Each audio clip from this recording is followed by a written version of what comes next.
साथियों नमस्कार, मैं हूं डीके गोस्वामी और आपका स्वागत करता हूं आज के मैच प्रेडिक्शन में। जो आज वनडे मैच खेला जाएगा न्यूजीलैंड और श्रीलंका के बीच में।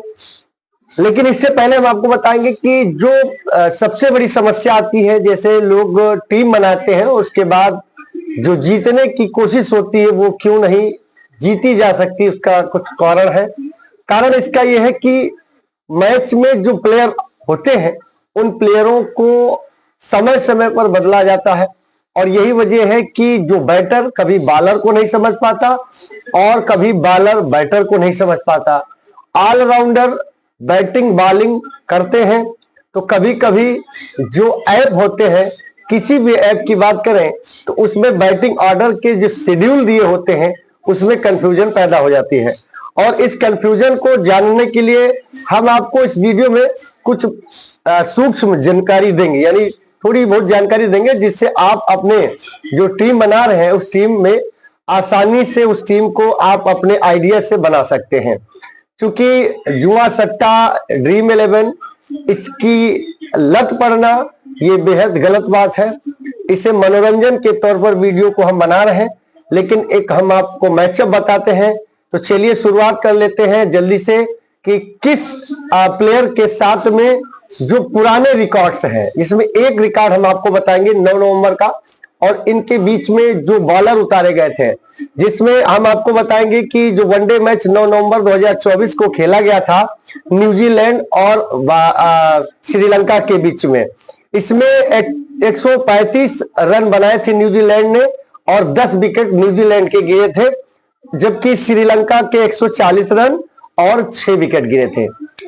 इसमें जो श्रीलंका है इसने पहले बैटिंग की थी और उसके बाद में न्यूजीलैंड ने बाद में बैटिंग की थी। तो 10 विकेट न्यूजीलैंड के गिरे थे और श्रीलंका के 6 विकेट गिरे थे।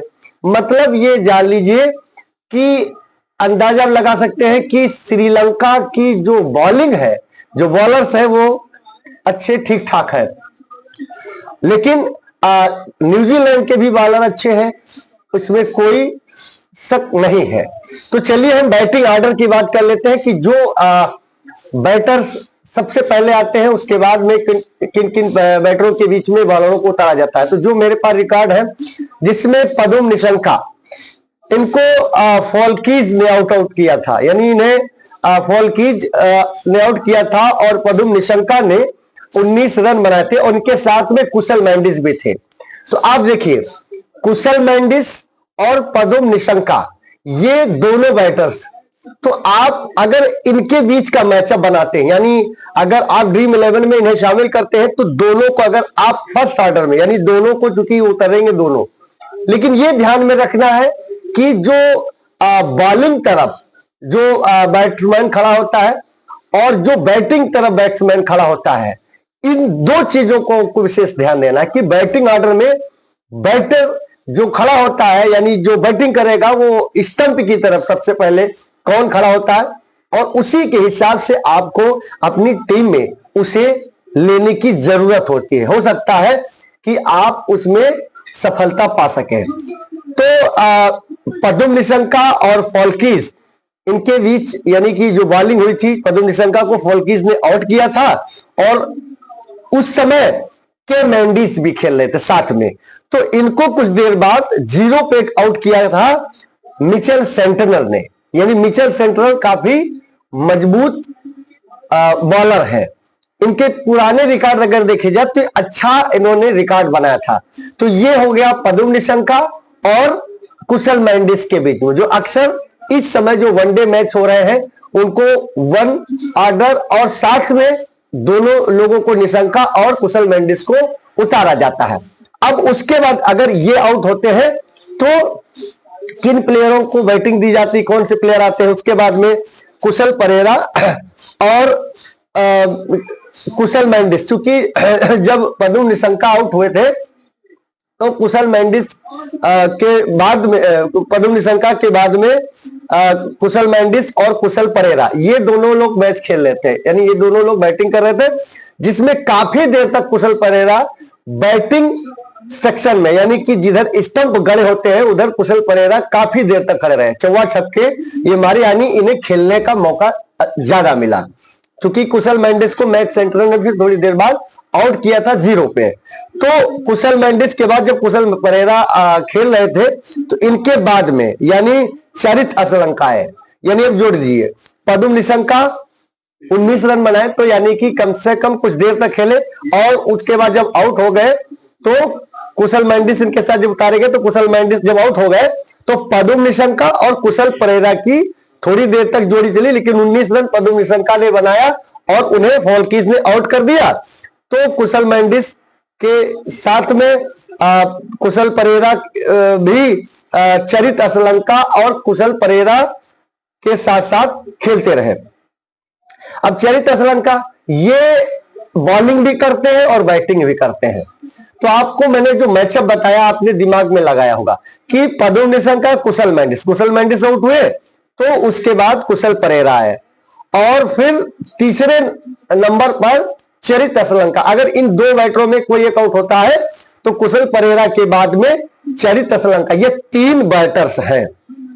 पदुम निशंका, कुशल परेरा और चरित असलंका, ये 3 मजबूत बल्लेबाज हैं जिनको ध्यान में लेकर चलना है, और इन्हें कप्तान वाइस कप्तान बनाया जा सकता है। ज्यादातर कुशल मेंडिस ने सफलता पाई है, और ज्यादातर इन्होंने इनके जो बीच में जो मैच यानी कि जो बॉलर रहे तो फॉल्कीज, मैट सेंटनर, ब्रेसबेल और इट्सोदी और ग्लेन फिलिप्स, इन 4 बल्लेबाजों को आउट करने में ये 4 जो बॉलर्स थे ये उतारे गए थे। तो फॉल्कीज, मैट सेंटनर, ब्रेसबेल और इट्सोदी और ग्लेन फिलिप्स।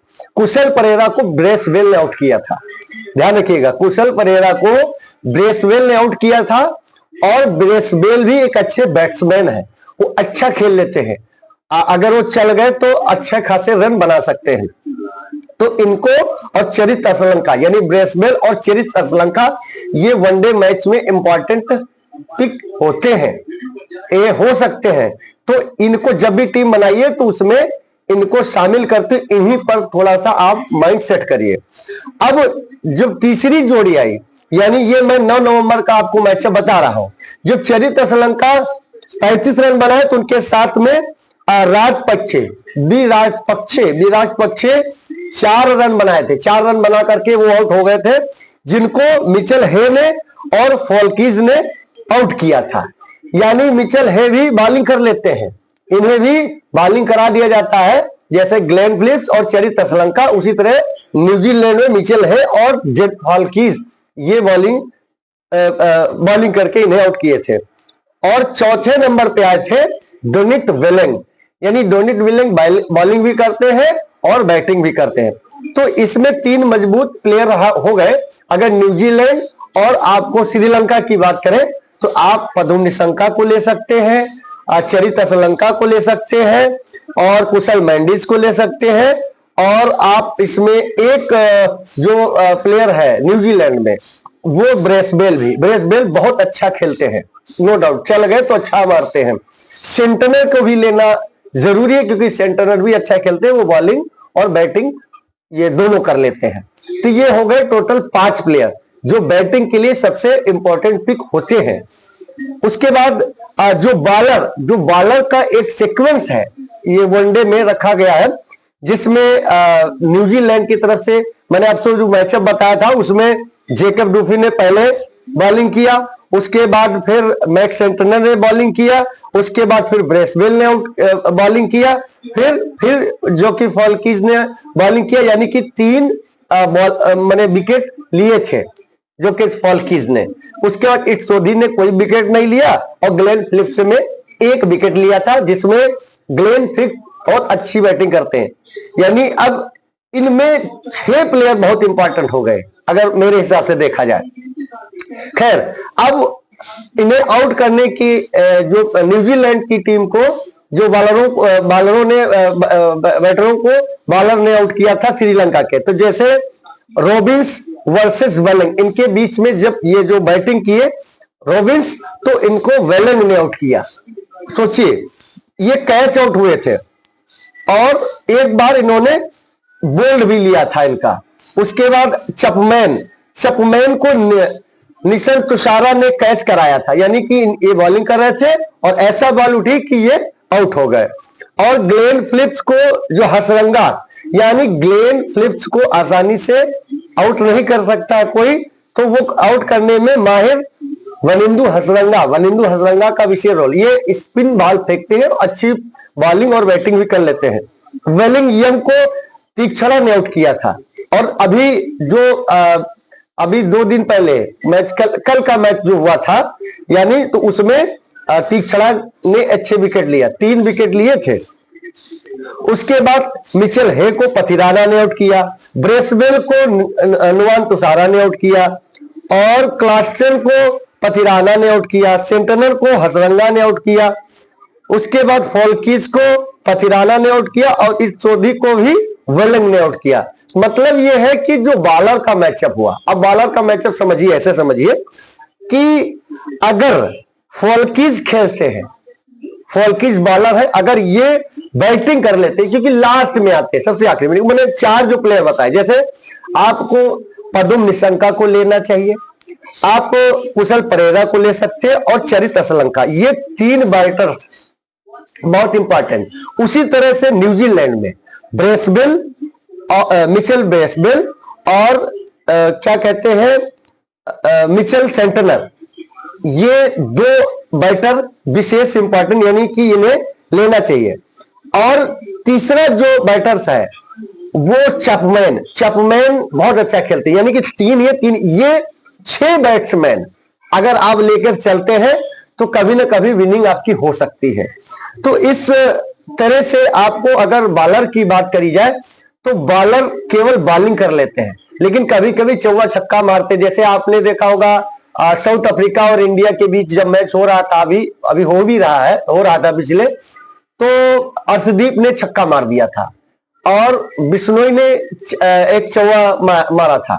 इस तरह से कोई कह नहीं सकता है, लेकिन जो मैचअप है, क्योंकि ज्यादातर क्या होता है, ये जो मैचअप होते हैं, जब हम बैटर्स को लेते हैं तो उसमें बॉलर नहीं फिट बिठा पाते, और बॉलर को लेते हैं तो बैट्समैन को फिट नहीं बिठा। कभी कभी ये होता है कि जिस बैटर को हम लिए होते हैं उसे कप्तान बनाते हैं, और एक बॉलर को अगर सेकंड पारी का होता है जैसे न्यूजीलैंड का, तो उसमें हम उसको वाइस कप्तान बनाते हैं। वो क्या करता है, हमारे ही कप्तान को आउट कर देता है जिसको हमने कप्तान बनाया, तो क्या होता है, हमारे जो पॉइंट वो घट जाते हैं, यानी हम ही को उसने आउट कर दिया। तो ये ध्यान रखें कि या तो फिर आप एक ही टीम में कप्तान वाइस कप्तान बनाए, और या तो फिर बॉलर में तो बॉलर को ही कप्तान वाइस कप्तान बनाए, जीतने के चांसेस ज्यादा रहते हैं। और या तो फिर कप्तान वाइस कप्तान ऐसे बनाए कि जो पहले नंबर का अगर बैटर है तो अधिकतर वो टिक टिक करके खेलता है। टिक टिक करके खेलने का मतलब वो काफी देर तक बॉल 2-3 1 से 2 ओवर समझता है कि ये जो बॉलर है बॉलिंग कैसे करता है, तब तक वो 2 ओवर कर लेता है, 1 ओवर कर लेता है।